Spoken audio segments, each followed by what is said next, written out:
नमस्कार साथियों, स्वागत है आपका अपने YouTube चैनल पर।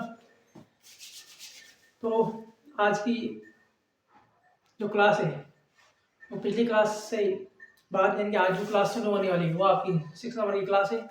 इससे पहले अपन राजस्थान के इतिहास में राजपूतों की उत्पत्ति पढ़ चुके हैं और आज हम जो शुरू करेंगे वो है गुर्जर प्रतिहार को। तो अपन आज गुर्जर प्रतिहार के बारे में अच्छे से जानेंगे।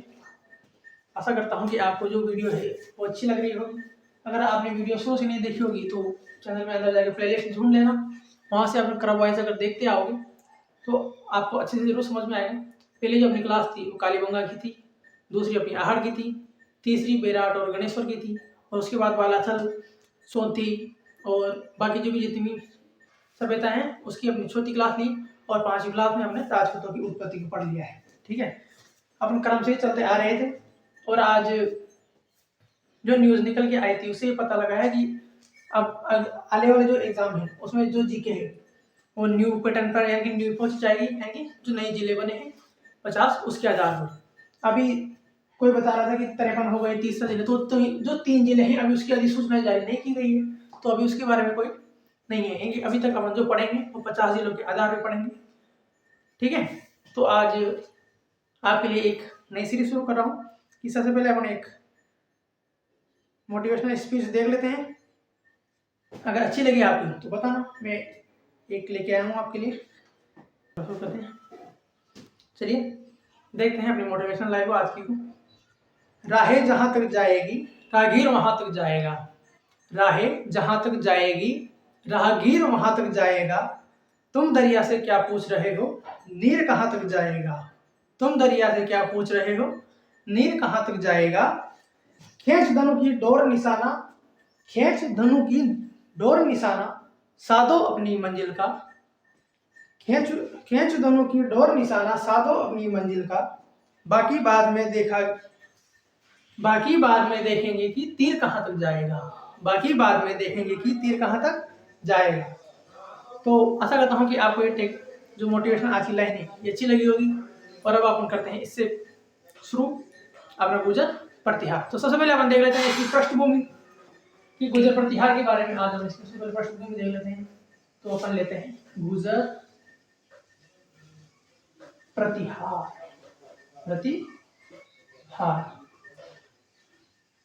गुर्जर जो प्रतिहार है इसका अगर अपन काल देखें तो गुर्जर प्रतिहार का जो काल है 6वीं से लेकर 12वीं शताब्दी तक का माना जाता है।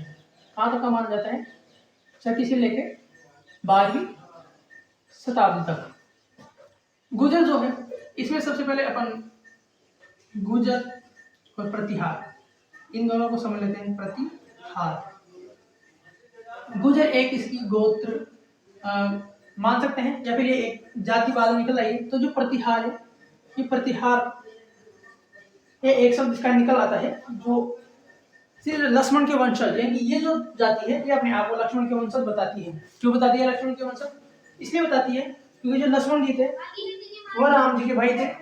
आपको पता है राम जी के साथ जब उनको वनवास हुआ तो लक्ष्मण जी साथ में गए थे, और जैसे लक्ष्मण जी ने राम जी की अपनी सब कुछ छोड़ के उनकी सेवा में अपने आप को पूरा समर्पित कर दिया, उसी प्रकार गुर्जर प्रतिहार अपने आप को उनके वंशज माना करते थे, क्योंकि ये भी उन्हीं की तरह के कार्य किया करते थे। जो गुर्जर प्रतिहार है इनका शताब्दी काल हमने देख लिया। सबसे पहले अगर इसमें देखे जाए तो इनका जो गुर्जर प्रतिहारों में आता है वो एक आता है हरिश्चंद्र। जो हरिश्चंद्र है इनको गुर्जर प्रतिहारों का आदि पुरुष माना जाता है। और इसके बाद इनकी 2 पत्नियां होती है, एक तो होती है द्विजात्मा और जो इनकी दूसरी पत्नी होती है वो होती है भद्रा। तो द्विजात्मा ये एक ब्राह्मण थी और जो भद्रा थी ये एक क्षत्रिय थी। तो द्विजात्मा जो है उनसे उनकी कोई संतान उत्पत्ति नहीं होती है, और जो भद्रा थी ये अपने 2 पुत्रों को जन्म देती है। उसके बारे में हम अच्छे से देख लेते हैं। इससे पहले ये देख लेते हैं कि जो गुर्जर है ये एक स्थान है। क्या है? एक स्थान। क्या है? गुर्जर एक स्थान है। ये स्थान कहाँ है? यह गुजरातरा नाम का एक स्थान है, उससे यहाँ से गुर्जर निकल के आया है। और ये जो गुर्जर है गुजरातरा है ये कहाँ है? यह मराठा के आसपास का क्षेत्र, मराठा के आसपास का क्षेत्र के आस पास का क्षेत्र जो है उसे गुजराता कहा जाता है, और यहीं से निकली इनका गुजर आया है। इसी बात ये प्रतिहार है, ये अपने आप को लक्ष्मण के वंशज बताते हैं, लक्ष्मण के वंशज बताते हैं। ये अपने आप को द्वारपाल बताते हैं, क्योंकि लक्ष्मण जी जो थे, तो मैंने आपको बताई थी पूरी राम जी के 14 वर्ष के वनवास के कारण जो इन्होंने बिना सोए जो इनकी देख रेख की है, उसी के अनुसार ये प्रतिहार अपने आप को इनका वंशज बताते हैं, और इसी से इनको द्वारपाल, अपने आप को द्वारपाल माना करते थे। जो प्रतिहार है ये अपने आप को राम जी के वंशज बता देते, क्या बता देते? राम जी के वंशज। ठीक है, तो इसके बारे में आपने देख लिया कि जो गुजर प्रतिहार है ये 6वीं से लेकर 12वीं शताब्दी तक के काल में है। ये एक गुजर एक नाम का स्थान है, और ये प्रतिहार एक प्रकार की जाति है, ये एक जाति भी है, प्रतिहार जाति है। और यहाँ से जो गुजर प्रतिहार ये निकल के आया है, तो गुजराता के आधार में तो निकल के आया है गुजर, और प्रतिहार यहाँ से एड हुआ है। ठीक है, यानी कि इन दोनों को मिला के जो पूरी जाति निकल के आई है वो आई गुजर प्रतिहार। अब गुजर प्रतिहार ये हो गया। अब इसके बारे में अपन ये तो एक नॉर्मल जानकारी बता दी। अब नोट टेकिंग पैटर्न में अब इसके बारे में पूरी जानकारी देने वाला हूँ, तो आप पहले इसको समझ लीजिए। अब इसके बारे में अपन इसके आदि पुरुष के बारे में बात करेंगे, हरिश्चंद्र। इसके बाद इसकी जो दोनों पत्नियां हैं उनके बारे में, और गुजराता जो गुजर प्रतिहार है ये कैसे उत्पत्ति में आया, कैसे इनका यहाँ पर निवास हुआ, कहाँ पर इन्होंने किन किन को अपनी राजधानी बनाया, मंडोर को बनाया, और बाकी सब उसके बारे में बात करने वाले हैं। ठीक है, तो आप देख लीजिए इसको, अगर स्क्रीनशॉट लेना चाहें तो ले लीजिए। इसके बाद अपन बात करते हैं इसके नोट्स मेकिंग पैटर्न के बारे में। ठीक है दोस्तों, चलिए दोस्तों देखते हैं गुजर प्रतिहार वंश के बारे में। ठीक है, तो गुजर प्रतिहार वंश का जो समय है ये था 6वीं से लेकर 12वीं शताब्दी के मध्य, 12वीं शताब्दी तक। ठीक है, अगर गुजर प्रतिहारों के शक्ति के केंद्र देखे जाए तो जो इसका मेन केंद्र था वो था मंडोर। अगला जो था भीनमाल,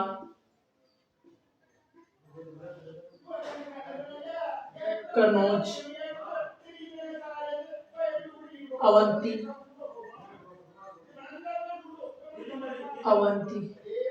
इसे उज्जैन भी उज्जैन के नाम से जाना जाता है। ठीक है, तो इसके जो शक्ति के केंद्र थे, एक तो मंडोर था, एक भीनमाल था, एक कन्नौज था, और एक अवंती उज्जैन था। ठीक है, प्रतिहारों का अगर आदि पुरुष देखा जाए तो ये था हरिश्चंद्र।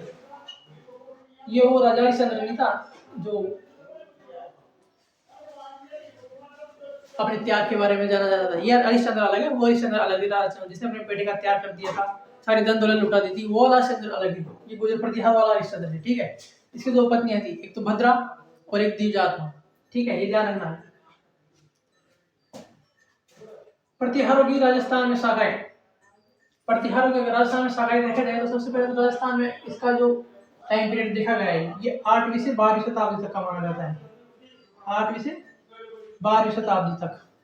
और इसकी शाखाएं देखी जाए तो एक तो थी मंडोर, जो प्रमुख शाखाएं थी, एक तो मंडोर थी और एक भीनमाल थी, एक तो मंडोर और एक भीनमाल। मंडोर को जो है वो मांडल्यपुर इसके नाम से जाना जाता है, मांडल्यपुर, मांडल्यपुर के नाम से। गुजर प्रतिहार शब्द का अगर उल्लेख देखा जाए तो ये 4 में मिलता है, किसमें मिलता है? 4 में। इसकी एक ट्रिक है, देख लो आप, शब्द का जो उल्लेख है इसके लिए है रानी, देख, गुजर, आया, इसकी एक ट्रिक है। अगर आपको ट्रिक से ध्यान देते हैं तो ट्रिक से रख लेना, बाकी नॉर्मल तो आपको याद रहता है। इस रा से लेंगे, सबसे पहले रा से लेंगे तो राधनपुर, नी से लेते हैं नीलकुंड, द से देखेंगे तो देवली, और क से, इस क से ये वाला क लेना, ये वाला। ठीक है, यहीं पे देख लेते हैं, देख कर लेते हैं यहाँ पे, देख तो क से करढ़ा,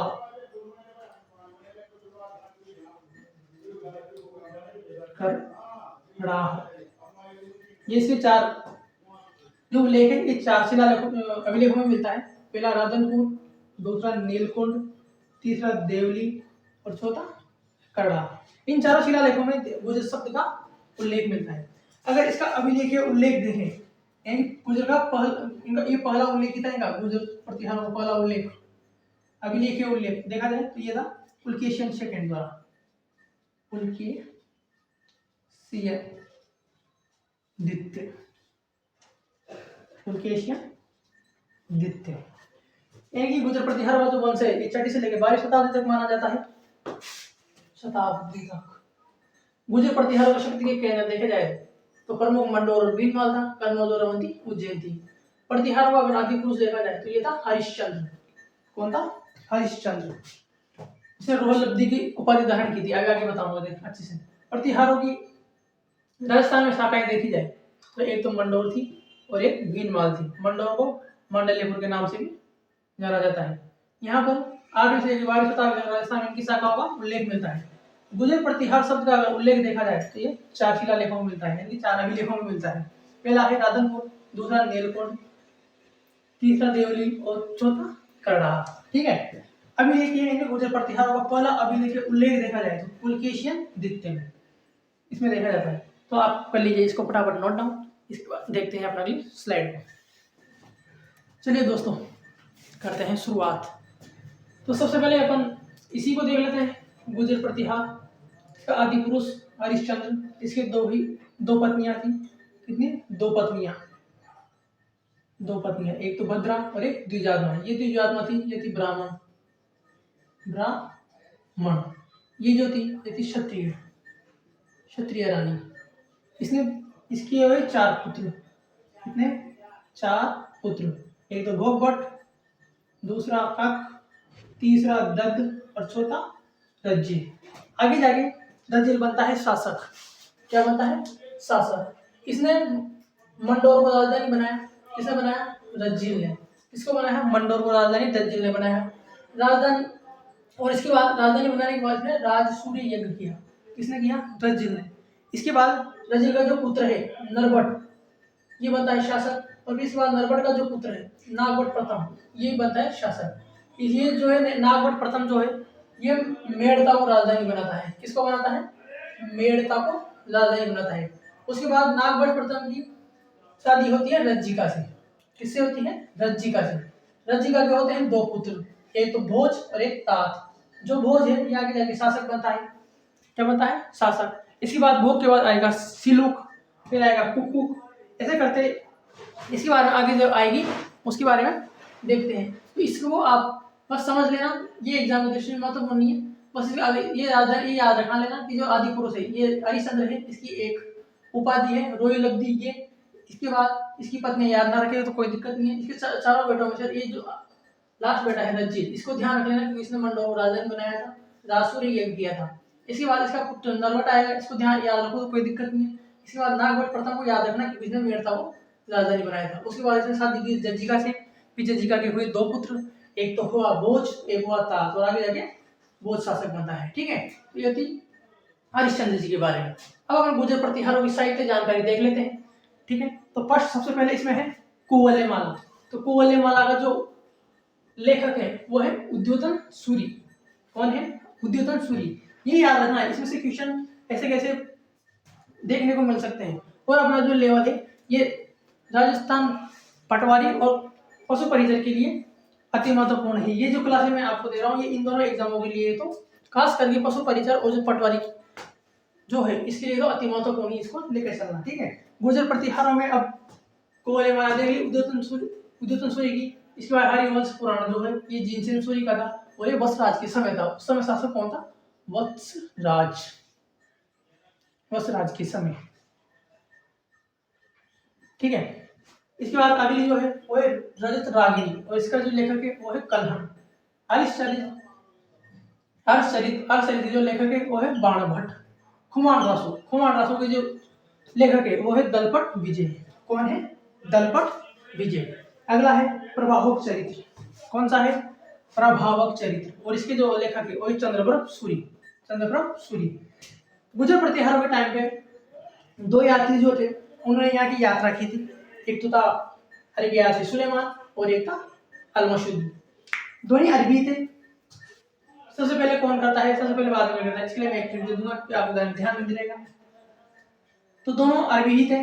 जो अरबी है पहला सुलेमान ने जो गुजर प्रतिहार है इनके लिए एक शब्द यूज किया जुर्ज, जो है इंपॉर्टेंट, यानी ये जो दोनों क्वेश्चन है ये मोस्ट इंपॉर्टेंट है किसी भी एग्जाम के लिए। तो अरबी यात्री सुलेमान ने तो कहा जुर्ज, किसके लिए, गुजर प्रतिहारों को जुर्ज कहा। और अरबी यात्री जो अल-मसूदी था इसने इनको अल-गुजर कहा। क्या कहा, अल-गुजर।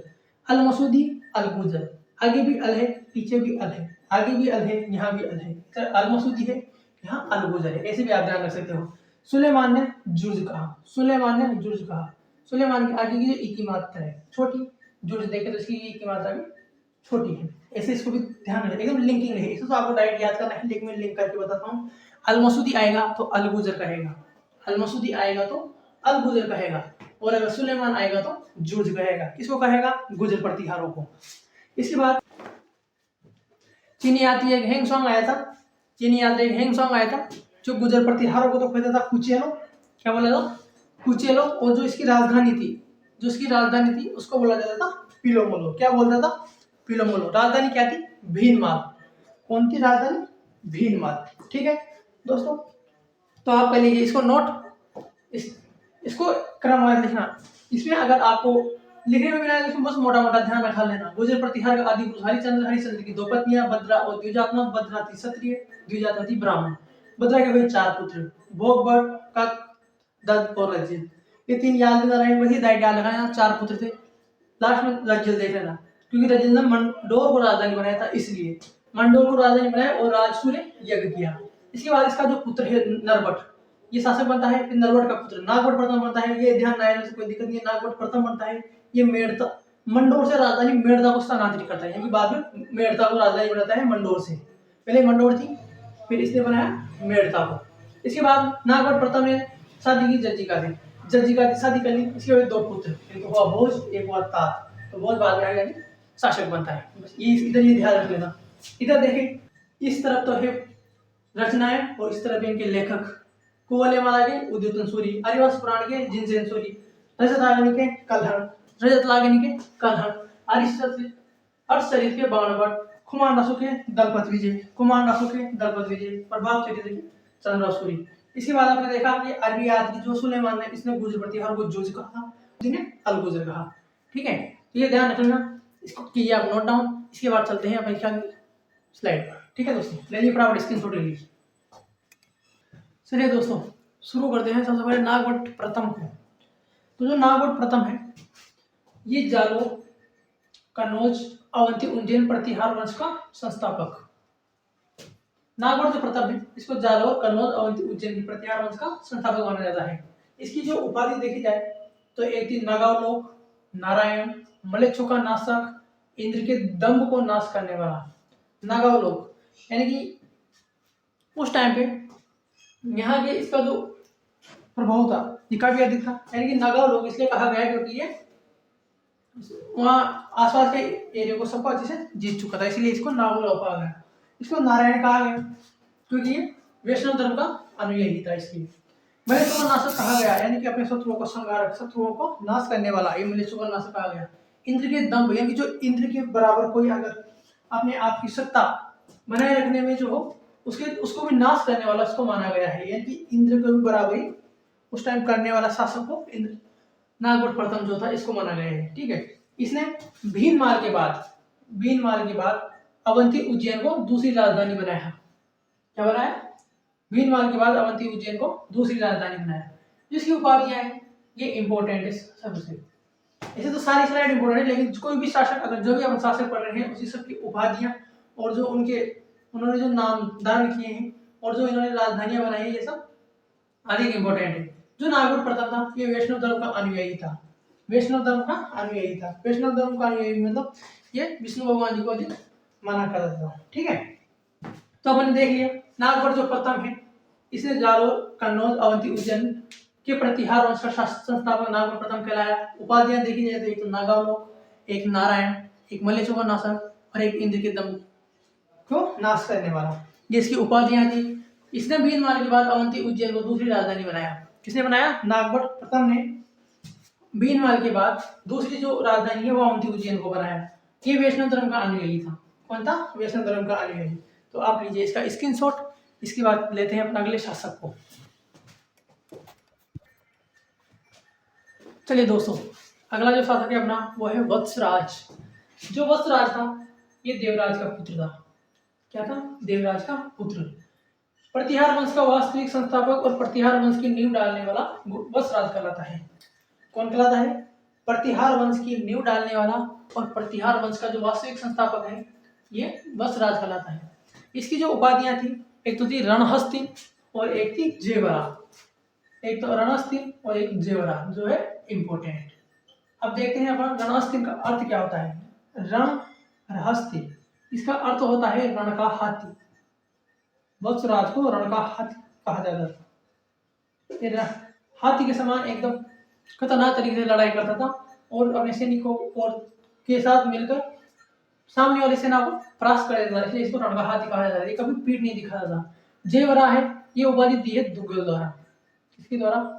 दुग्गल द्वारा। तो ध्यान रखना, अगर क्वेश्चन आ जाए तो गलत नहीं होना चाहिए। अपन देख रहे हैं भीनमाल की प्रतिहार। इसके पहले वाले हो गए भीनमाल की प्रतिहार जाना है धीरे। वत्सराज के समय त्रिपक्षीय संघर्ष की शुरुआत होती है। किसकी शुरुआत होती है? त्रिपक्षीय संघर्ष की शुरुआत। तो सबसे पहले बताता हूँ त्रिपक्षीय संघर्ष था क्या। इधर से थे गुर्जर प्रतिहार, एक साइड थे राष्ट्रकूट और दूसरी साइड थे पाल। इन तीनों के मिल में त्रिकोणीय एक संघर्ष होता है जिसे त्रिपक्षीय संघर्ष कहा जाता है। आप देखते आगे देख लेते हैं। एक साइड जो थे गुर्जर प्रतिहार, गुर्जर प्रतिहार, एक साइड से थे राष्ट्रकूट, यहाँ इसका शासक था ध्रुव। कौन था? ध्रुव। राष्ट्रकूट, एक मिनट, राष्ट्रकूट थे यहाँ।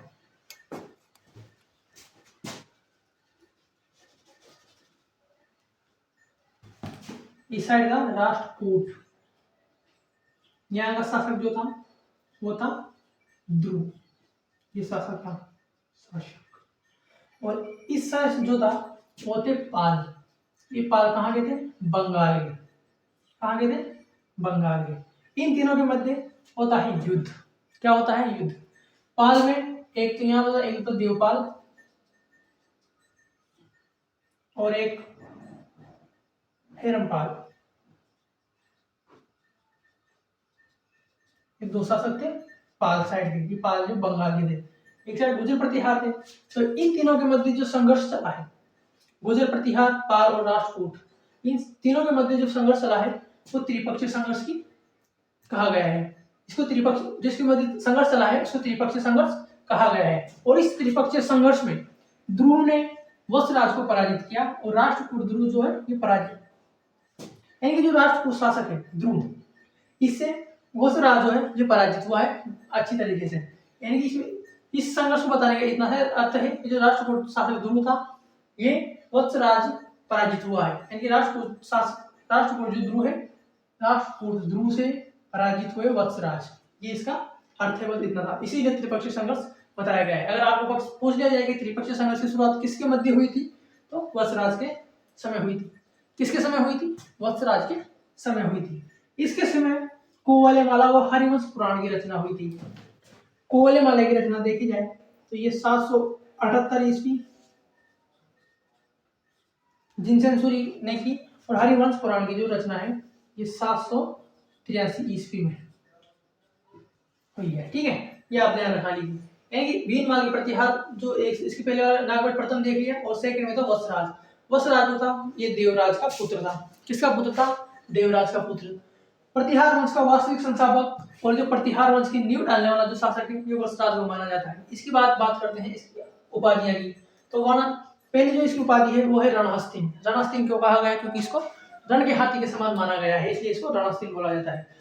अगला जो है वो है जेवरा। जेवरा किसने कहा? दुग्गल ने।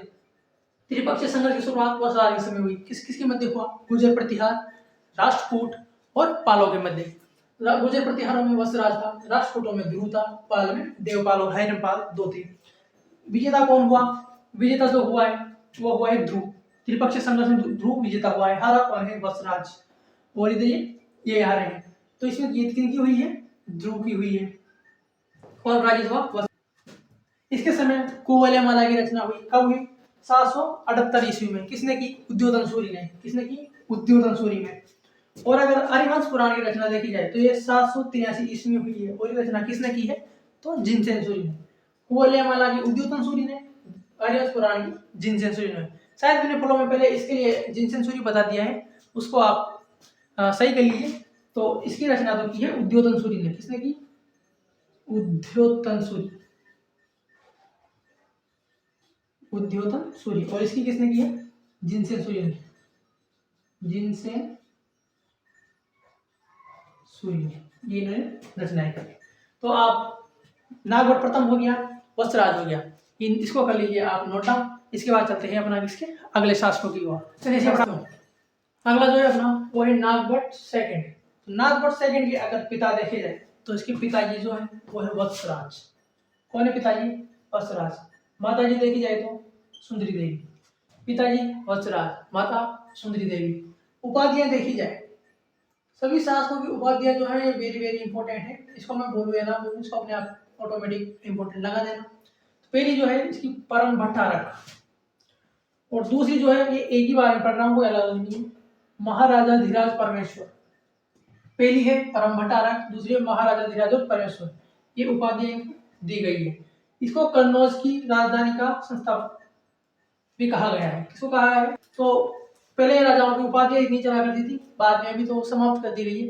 अभी केवल आप एजुकेशन की जो उपाधियां हैं केवल वही ले सकते हैं, बाकी जो जितने भी ये उपाधियां हैं इसको बंद कर दिया गया है। ठीक है, इसके बाद देखते हैं इसमें कन्नौज को राजधानी बनाया किसने? ग्वालियर प्रशस्ति में नागवट सेकंड को कर्ण की उपाधि दी गई है।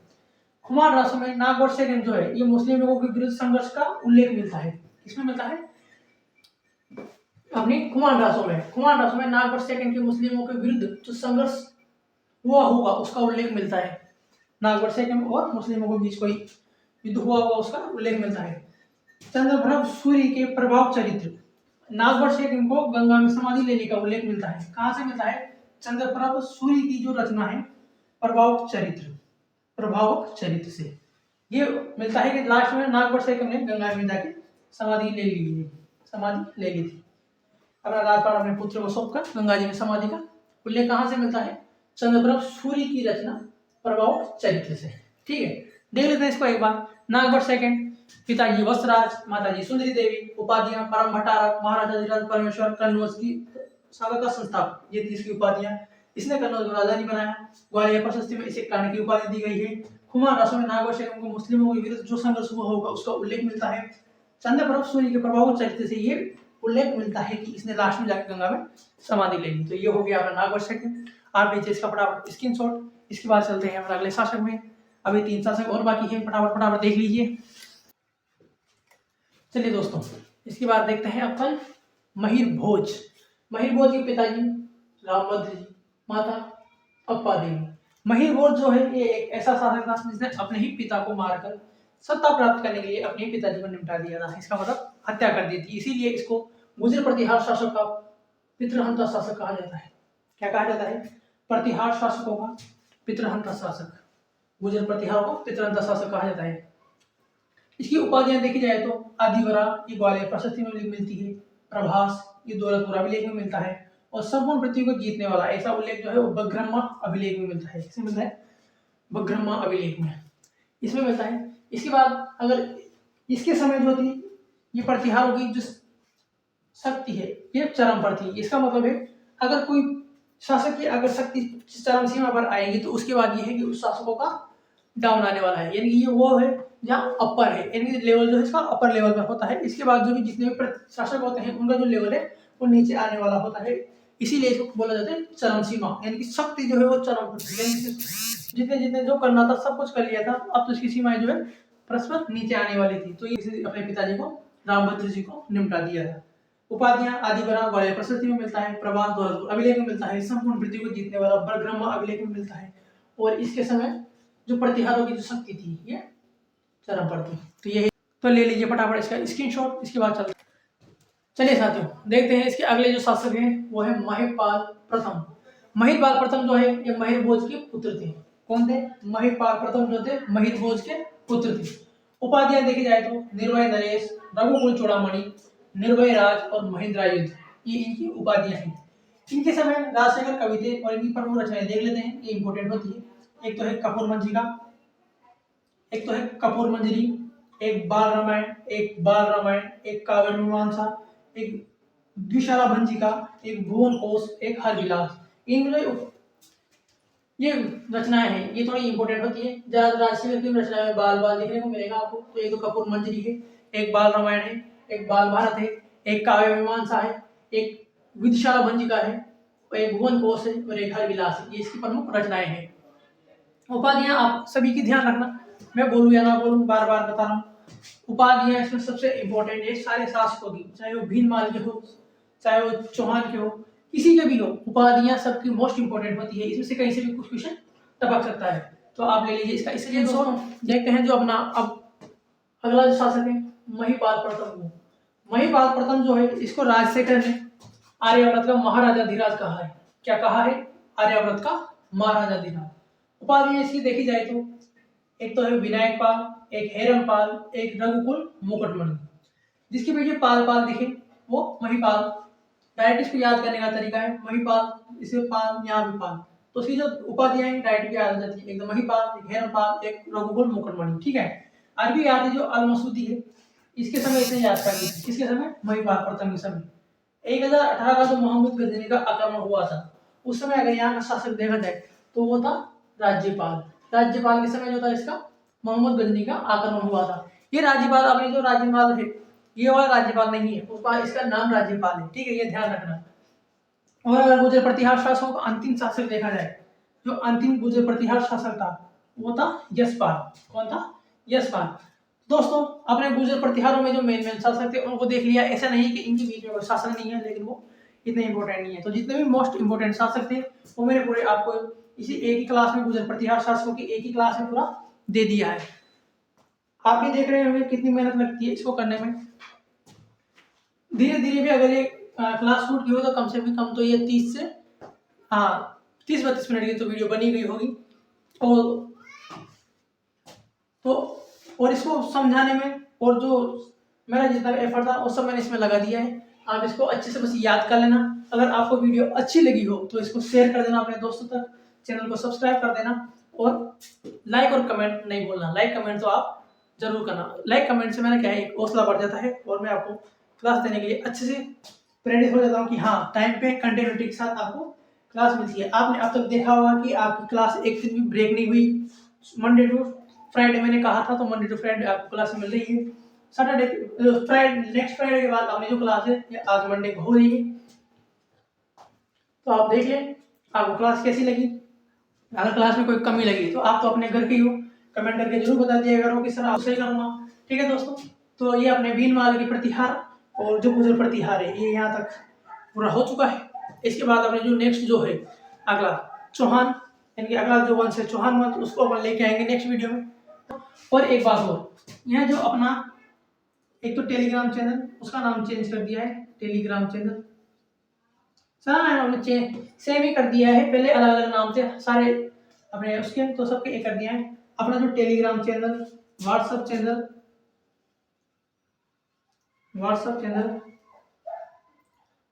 और जो अपना फेसबुक वाला है तो वो तो उसको तो फॉलो करो तो कोई दिक्कत नहीं है। जो टेलीग्राम चैनल और जो व्हाट्सएप चैनल है ये इन्फॉर्मेशन वाले हैं, तो आप इनको जरूर ज्वाइन कर लीजिए। जो अपना व्हाट्सएप चैनल और टेलीग्राम चैनल है इसका नाम है भागीरथ चीता ऑफिशियल। भागीरथ चीता ऑफिशियल, इस नाम से अपना ये जो टेलीग्राम और व्हाट्सएप चैनल है तो आप ज्वाइन कर लीजिए। आप किसी भी सोशल मीडिया पे जाके बस इतना सा नाम लिख दोगे भागीरथ चीता, जिसमें अपने पेज मिल जाएगा। अपनी जो डीपी है बस उसको देख लेना, बाकी आदमी पहचान में आ जाओगे। तो आप ले लिया होगा इसका स्क्रीन, आप इसका ले लेना अपना स्क्रीनशॉट और लाइक शेयर सब्सक्राइब कर देना आप अपने हिसाब से। ठीक है दोस्तों। तो आपको क्लासों का लेवल कैसा लग रहा है आप बता सकते हैं।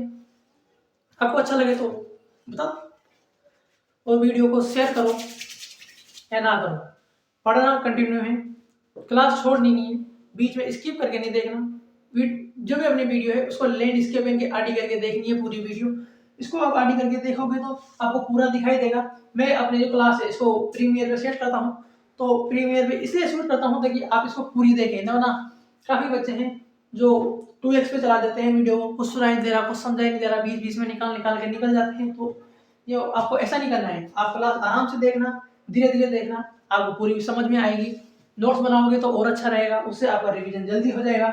और आप पूरा वीडियो देखने के बाद अगर आपको कोई डाउट रह जाता है तो आप उसका स्क्रीनशॉट जो लेते हो पहले आप उसको पढ़ना, उसके बाद एक बार क्लास दोबारा देख लोगे तो आपको पक्का याद हो जाएगा। तो ये गुजर प्रतिहार वाली अपनी क्लास पूरी हो चुकी है। इसके बाद अपन मिलेंगे कल वाले वीडियो में, उसमें अपन पढ़ाएंगे चौहान वंश, और चौहान वंश सबसे इंटरेस्टिंग, तो उसमें मजा आने वाला है अच्छे से। तो आप कल की क्लास के लिए अच्छे से तैयार रहना, ठीक है, चौहान वंश के लिए। तो अब मिलते हैं अपन नेक्स्ट वीडियो में, तब तक के लिए राम राम, जय हिंद साथियों।